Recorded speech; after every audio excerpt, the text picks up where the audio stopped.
After university, I went to New York and interviewed for a position with the international banks.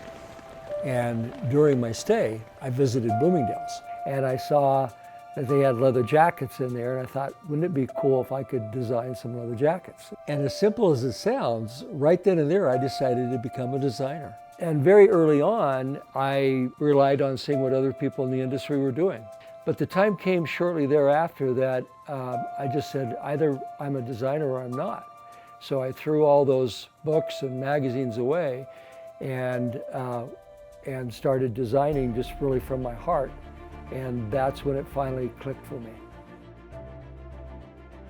Along with working with the artisans, it was really important to me to be able to really get into their culture. And in doing so, I was very fortunate in having met Russell Means. Russell at the time was a very outspoken activist for Native American concerns, and he and I became very, very close friends. So much so that he invited me to participate in a 4-day Sundance in the Little Bighorn in Montana. Very shortly after my Sundance with Russell, I was in New York participating in a fashion show, and Dawn Mello, who was the president of Bergdorf Goodman, discovered me. And she invited me to dinner, and when I arrived at the restaurant, Carrie Donovan, who was the fashion editor for the New York Times, was there. So the three of us talked about what my idea was about fashion. And for me, it was so important because this is after the consultants had told me that I really wasn't a designer. I should be living in Paris or New York, and here I was talking to the most elite of the fashion world. And a week later, the New York Times visited me in Idaho for an extensive interview. Thereafter, they gave me a 4-page story in the New York Sunday Times magazine. And then it just took off for me.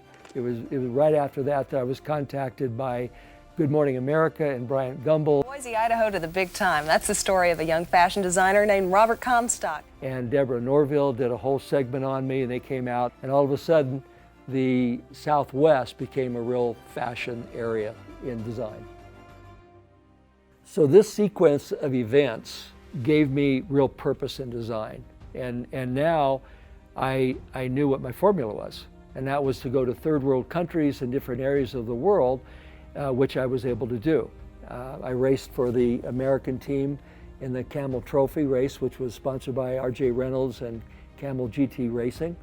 And it was 1,500 miles to the highlands of New Guinea, and we saw things that were just amazing. We got into Stone Age tribes that had never before seen Anglo-Saxon.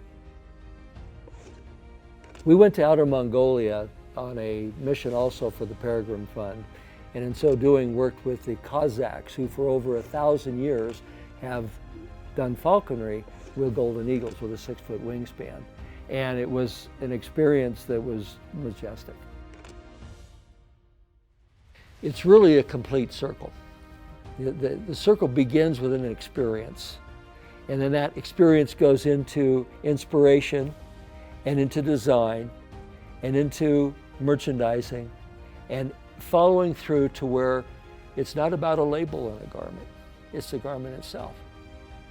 And one looking at that knows the intrinsic value of it and concentrates and is driven by that value of this piece far more so than how much it cost. Because the very best of materials, the very most earnest dedication from the pattern makers and the sewers and the myriads of people that helped me. So as a team, we come together and we offer something that we hope that the person who sees it and understands that intrinsic value will have a garment that will never leave their closet.